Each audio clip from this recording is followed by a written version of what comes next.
It's time for your number one NAIA men's basketball podcast to begin, as the Road to Muni podcast with Junior and Coach Lubbers begins now. Hello, NAIA Hoops Nation, and welcome to the Road to Muni podcast. I'm your co-host, Junior, and obviously my other co-host, Coach Kevin Lubbers, on the other side here. Nothing major, Coach, as far as major news or anything this week, but we had some upsets. We had some Division I games, or we had back-to-back nights where we saw NAIA's beat some Division I's, and all in all, it was just kind of a really good week. The last couple weeks, as we're going to review since the opening night, but it's been a good couple weeks of basketball, and good to have NAIA back on TV. Yeah, here we go, right? So off to another great start, and some exciting action. Like you said, couple surprises, not a lot of them, but a few surprises by way of results. But yeah, it's good to see. Always good to see some of our teams either competitive or knocking off some of those D1s and D2s. But all things considered, great start to another season in NAIA hoops, and excited to get this thing going. Yeah, and I we purposely, tried to do 2 weeks out before we reviewed. Obviously, we did the Remy Williams Memorial Invitational podcast last week, which was one of my favorites we've taped. I thought it was a really good one. I'm glad that everybody has enjoyed it. Got a lot of good feedback from that one. And that classic was this weekend as well. A lot of good games out there as well. But as far as just reviewing some of these games, you've been around. You've been around probably with veteran teams and new teams. Newer or teams with newer faces on them. And I feel like that was a lot what we saw in these first 2 weeks. You see, some veteran groups that definitely look veteran, even though they looked a little rusty coming out of the gate. That's usually how it happens in game 1, game 2, game 3. But then you saw a lot of new faces, teams with new faces that maybe have some good hype coming into the season. But I think it's easy to take these games, these first couple games, and put them in, make them bigger than what they were. But really, at the end of the day, a lot of these teams are just getting better from playing these type of competitions. And at the end of the day, it's not about playing your best basketball in November and December. It's about February and March. Yeah. Yeah, and you're going to learn something either way, right? I mean, you you got takeaways whether you won or you lost. I mean, I think coach's eyes, you're looking mostly at execution at this point, saying, hey, where are the areas we can focus on this week in practice to get on the right side of the results as we move through the season? You can't overreact. Certainly, there's no need at all to overreact at this time of year, but you also don't want to underreact, right? You want to pay attention to your execution. You want to focus on, hey, here's a couple things we did really well. Here's a few things we got to get better for next week, and just slowly start building that trend towards excellence by the time you get to February or March. Yeah, and I think as we saw, and if you pay attention to box scores or even watch some of these games, you'll start seeing over the next couple of weekends some of the rotations start changing too. I mean, that's just part of it as well as, kids, some of these young kids have stepped up already early, or maybe it's just a simple adjustment that makes your bench better. And a lot of teams that we've seen, we've talked about it quite a bit, that depth matters at this level a lot. For those top teams that want to be successful, you got to have 10, 11 guys. And you start seeing rotations change and starting lineups change. And so, yeah, these games are fun to watch. And obviously, they'll be brought back up in when it's coming to selection time and stuff. But at the end of the day, a lot of these teams that are playing right now aren't who they'll be, in a couple months here either. So.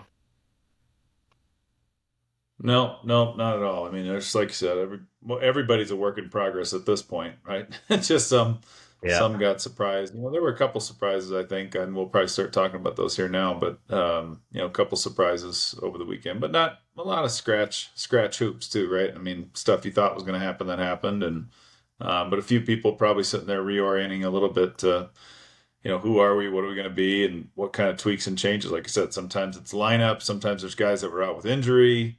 You just don't know. and you don't need to know right now. That's the other thing. Got a Yeah. long ways ahead of us. So Yeah, and I thought that was a big part of it too. I thought, we went basically the whole first week and most of the second week without any upsets, and then Saturday, Friday and Saturday, we saw quite a few, as far as top 25 teams go down. But all in all, I thought Friday and Saturday both, reminded me that. With how many games we had and how many good games we had, it was just kind of one of those like, okay, NEI is officially back. We have basically games from 10 a.m. till almost yeah, 10 p.m. at night that just one after another, and it was just for me it was just good to officially find a way to get back and watch some of these games and teams and stuff that we've had on paper and seen on paper, but to start seeing them on the court as well. And I know that a lot of people across the country, feel the same way, just from the pure fact that this is the time of year where we're on our social media accounts, the likes, the tags, the posts, and everything start growing as well because. I think I do think that, as we transition from football season to basketball season, or whatever sport it is in the fall sports to the winter sports, there is some lagging in there, obviously, and it'll start picking yeah. up a lot when all those fall sports, officially have their championships and stuff. But man, I tell you what, you could definitely tell the fans were excited this weekend watching a lot of these games just from the simple fact of all the things we were tagged in and DMs and stuff. And I just want to let everybody know that I do actually miss that kind of stuff. It was kind of fun to interact with the fans this weekend.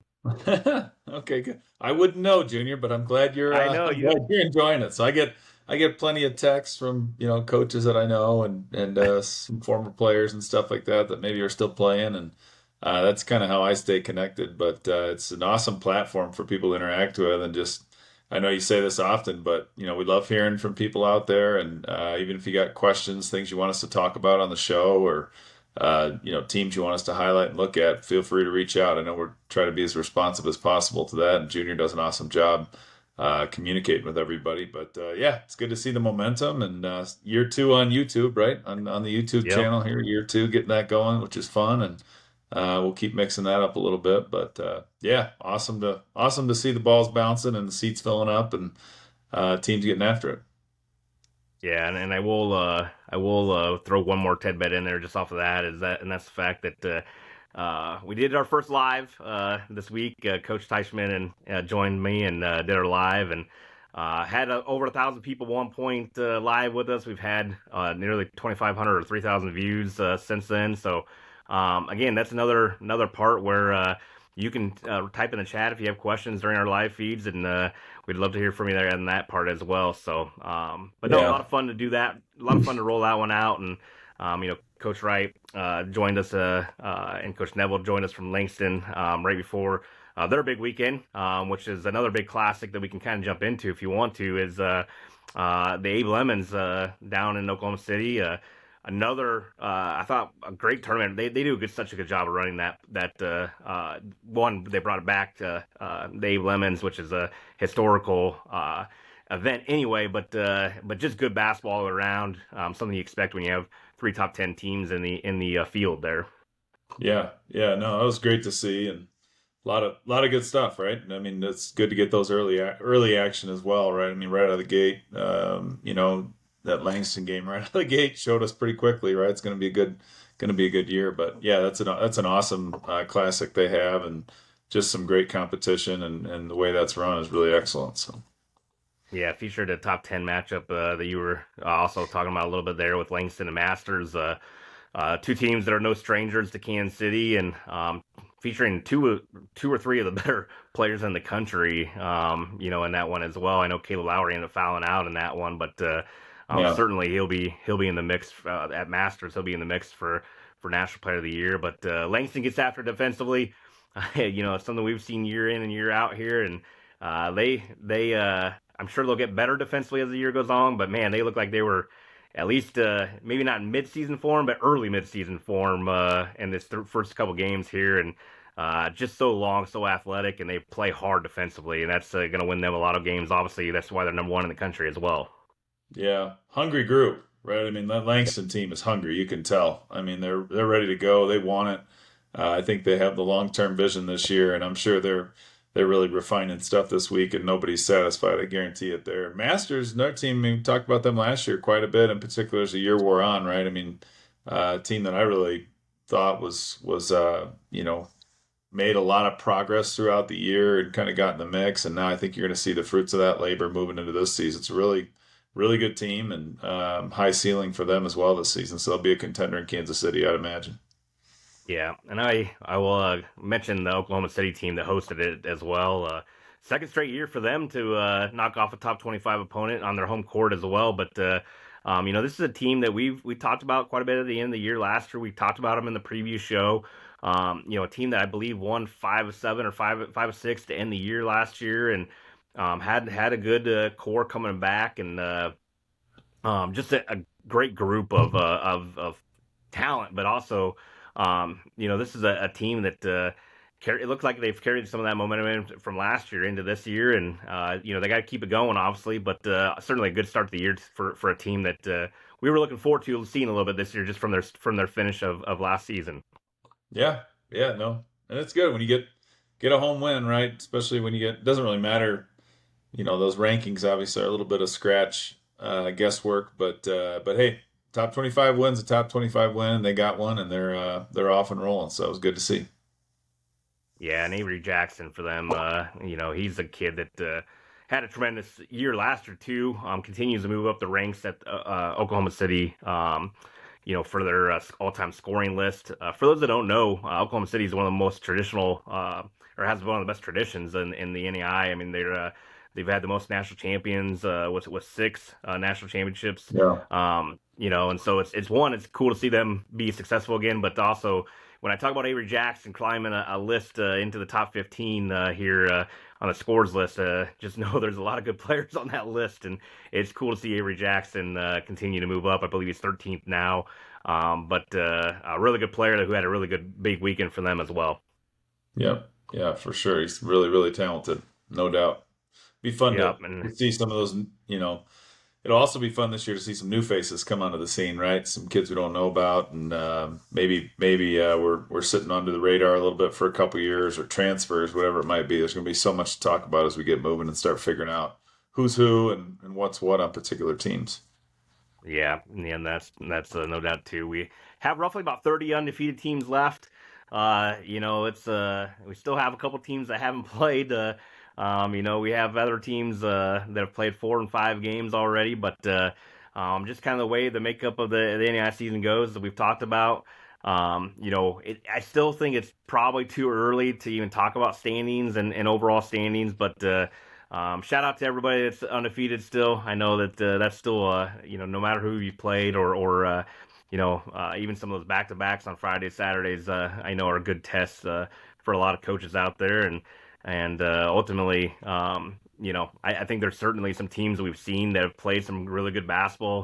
The defending national champs, Freed Hardeman, is right there. I mean, they come in at 3-0 and have been very, very good.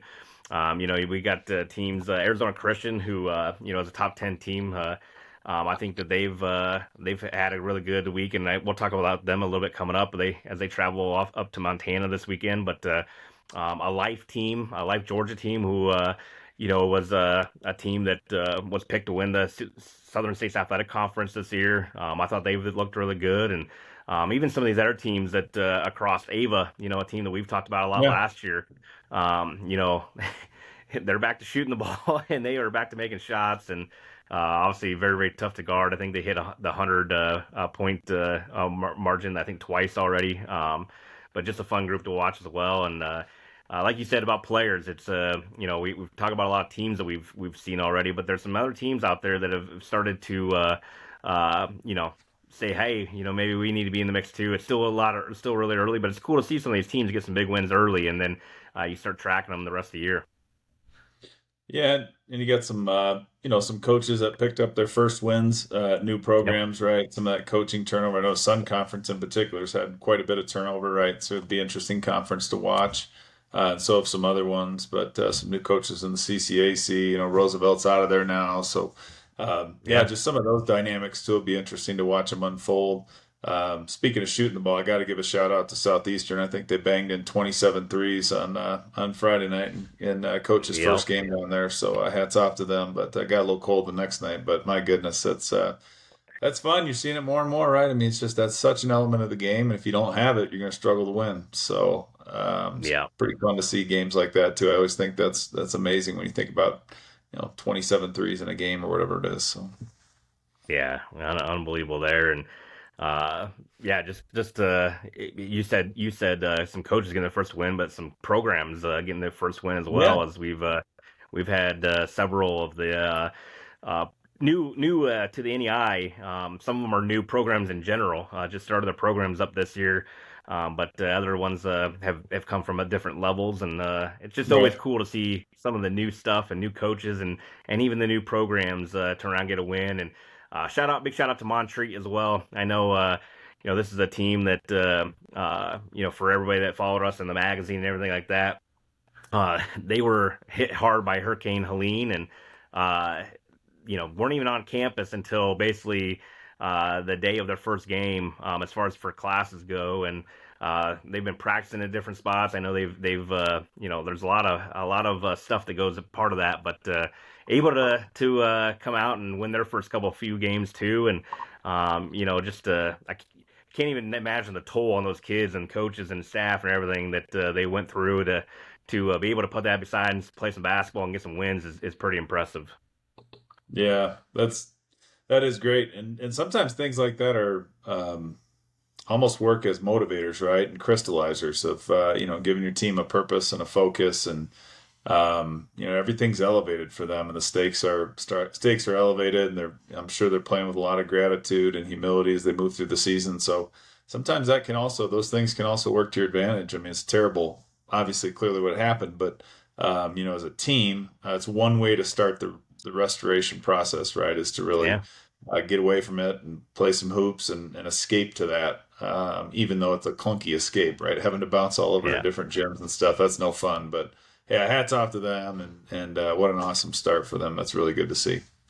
Yeah, and I do want to just give one shout out to everybody that donated through the magazine this year. We did donate all of our proceeds over to Montreat. It was really close to $1,000. So everybody that chipped in $5, $10, whatever you ended up chipping in to send over there, we did send that over earlier this week. And I just want to give a big thank you to everybody that was able to chip in and donate. And um, you know, even though those teams that even hosted or took their entire gate and sent it over to Montreat, however that was, or even the people that can't afford it and just gave simple prayers, if that's what you do, that's big shout out to everybody. I thought it was really cool to see the NEI all come together and help out, one of our own. So at least wanted to touch base on anybody that was wondering if we did send the money over. We did send the money over, and a big part of that was all you guys that helped donate. So I appreciate that. But kind of flipping the page, Coach, into this upcoming week here. The good part about the season starting is that we continue to have big games every week, and I think we talk about this quite a bit. When you win games early, a lot of games early, the games start mounting up, and you start playing even more important games. And as the season goes along, we're going to start playing some conference games very very soon as well here. Yeah. Yeah. Yeah, and it's going to get on them quick. I mean, it's one of those things. You got the gate strong is good, but you got to sustain that all the way through the year. So, yeah, it's amazing, right? Some of these leagues, bigger leagues, I mean, we're going to see conference games, and it's also, in the NAIA, like we've talked about before, it's a little different. You got teams that play 4 or 5 games before anybody else even plays one, and so that also has a double-edged sword effect to it. It's always interesting to watch some of the early season dynamics just with the way our scheduling works and some of the freedom and flexibility that our teams have. So, Yeah. And then just watching some of them come out of it too, it's something we've talked about too. Can you, if you do lose a game, can you stop it from being 2 losses in a row or 3 losses in a row, or right. 2 of 4, 3 of 4, and same thing with winning. If we Yeah. we see teams that as you start winning, especially if you can win your first few conference games and start climbing those standings, or start sitting at the top of your standings. you become the team that everybody wants to beat very, very quickly. So, that's Yeah. always an interesting dynamic to watch out through the rest of the year as well.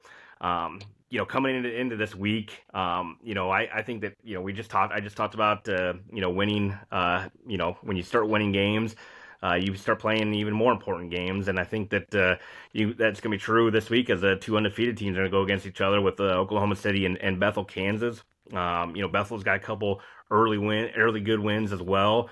I think one thing I haven't brought up, or we haven't brought up, is the fact that we've seen a lot of teams also play some ARC games early, and I think that you're seeing some teams get some ARC wins, this early in the year, and Bethel certainly has done a couple of that as well. And this is would be a non-ARC game, but as two teams that escaped the first couple weeks without a loss, now we get an undefeated versus undefeated team here on Wednesday night, and I'm again a game that I'm really looking forward to. Yeah, no, for sure. Another one I'll point out is, Grace and Cornerstone this week, which, Grace, I think a little bit surprising, right? Took a loss, but again, they're retooling a lot. We had Coach Moore on earlier. They'll figure it out. I mean, no doubt. But to Yep. see them lose on their home court, right? I know that they're hungry to get on top of it, facing a really good Cornerstone team. So that's one that kind of jumps out of the page to me too, as I think about this week. And yeah, you definitely, if you're in the Grace locker room, you certainly want to get back on the right side of good there and get things back moving forward. So, Yeah, and they won't be looking ahead at all. Obviously, a very good Cornerstone team, but they got a big week too because they got Cornerstone early in the week, and then I believe they finished the week with Madonna as well. So yeah, Madonna, another team coming off a home loss, top 25 team at number 21, and that'll still be a top 25 matchup over the course of or later on in the week, but certainly, teams won't. Especially when you're coming off a loss, you're going to be looking forward to getting back on the court, and they'll be going up against a good Cornerstone team who had a good showing out in the Crossroads League WAC Challenge. So, yeah, yep, for sure.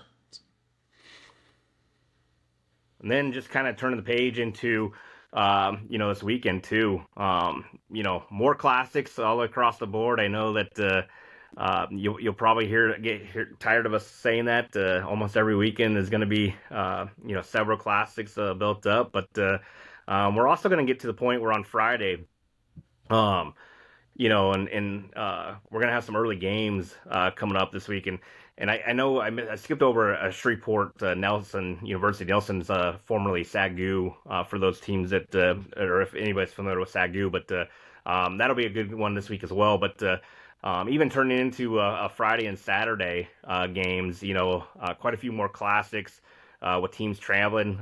You mentioned a Southeastern team earlier on, and I had them circled. They got Mobile coming into town. And I Yeah, think that Mobile Southeastern game has a chance to be a really good one this week as well. yeah. No, you're gonna see there's some very interesting matchups this weekend, and some of these classics just turn into to really good things. And yeah, that'll be one to keep our eyes on Friday night. No doubt about that. And teams too, just some of them are playing home openers and things like that as you get into the weekend, right? And there's a different emotion that comes with home openers versus some of those ones you're playing on the road or some of those early neutral site games. And so, it's always interesting to play that first game at home as well. So, Yep, and I just want to bring attention to one more game. I'm sure this one will be on our five to watch series that will be out. As this is airing on Sunday, this will be probably out after the five to watch, but on Monday. But the five to watch will feature definitely a top 15 matchup here with LSU Alexandria heading to Freed Hardeman on Saturday. LSU Alexandria coming off one of those teams that got the D1 win against Lamar this weekend and or this earlier this week, and Freed Hardeman, the defending national champs. We had Coach Demaro Jackson on earlier this year and on our preseason shows, and actually had both coaches on in their preseason shows. But these are two teams on Saturday at 3:30 p.m. Central Time that if you have a chance to watch. Even if you've never watched any basketball and you just want two really good teams to watch, I think this has the makings of a potential, Elite Eight or Fab Four matchup in Kansas City. Even if teams, don't make it, that's the feel this game's going to have.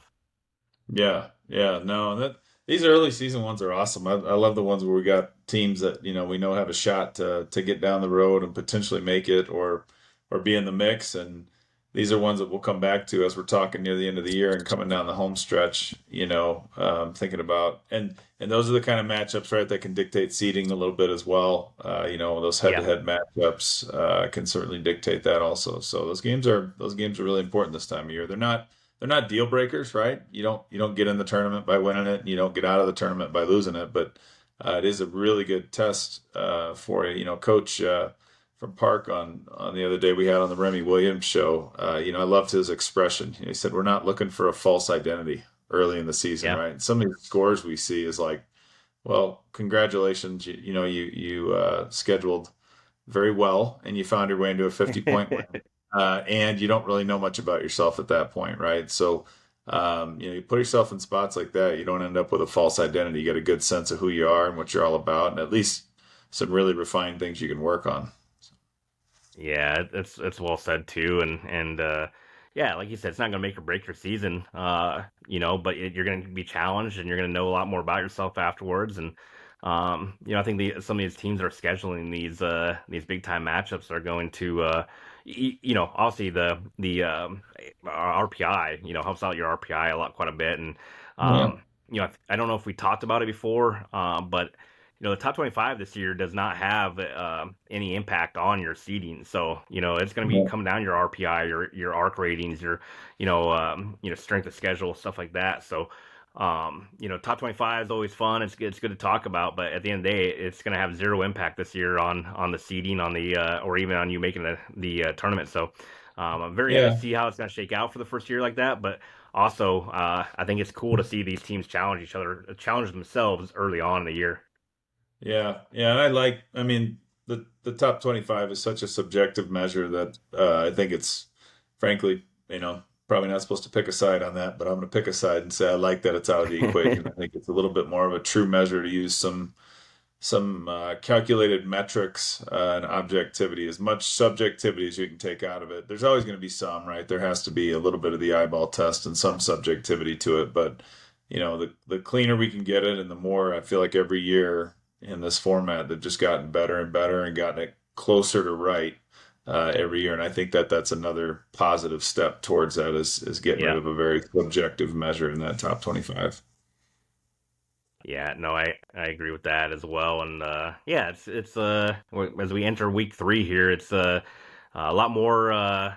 One, we get to see teams, for a third or fourth time, and get a better feel for them, and but also, some of these teams that maybe didn't start the season off, it starts a chance to start getting a win or two here, and picking up some wins, and carrying on into their conference season, because this will be next week is when we start, not week three but week four. So when we start when we air our next episode, we'll be talking about some conference matchups already, because we'll be into some of those bigger leagues starting their game or their season, or their conference season already. So this is kind of really the last big week for a lot of these teams, to maybe pick up a non-conference or big non-conference win. And it's fun to see these teams play some non-conference games early on. But when you have these bigger leagues that only get three or four non-conference games, this is sometimes the only gauge, or only time we get to gauge them against somebody else besides their own league.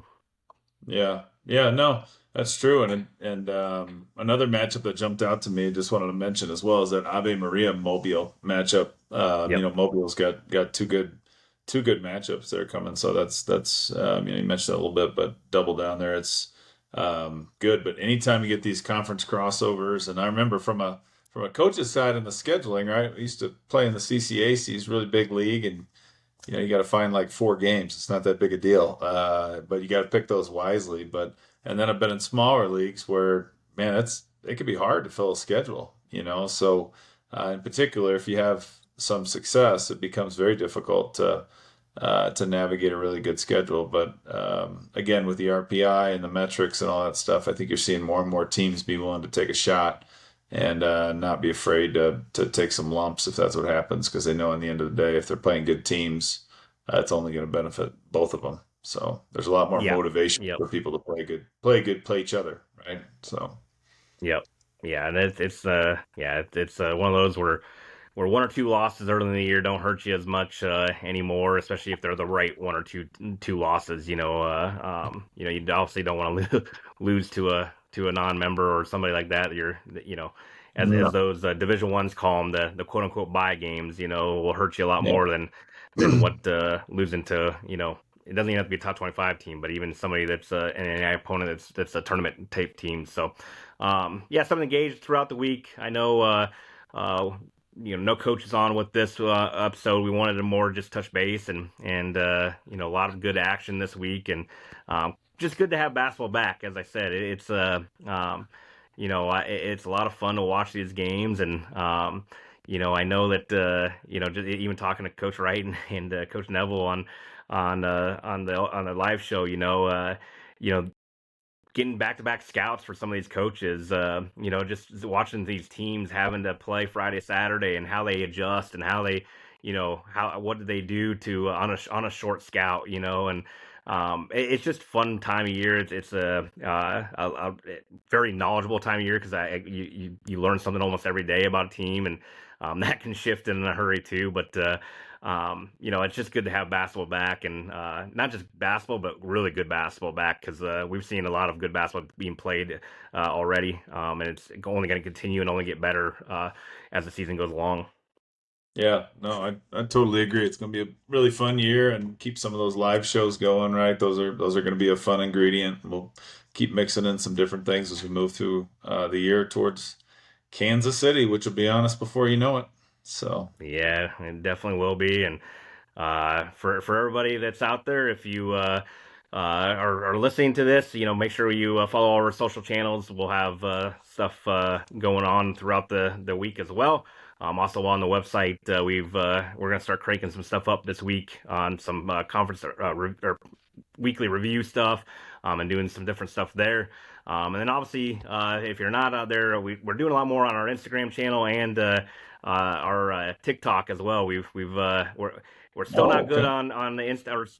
Yeah, we're still not very good tech savvy, Coach Lubbers. Don't go there, but we're learning and we're getting better and trying to add some stuff. But our five to watch on TikTok will be out. It's been a big hit the first 2 weeks. It should be out here shortly. If you're watching this, it's either out already or should be out shortly after this. So.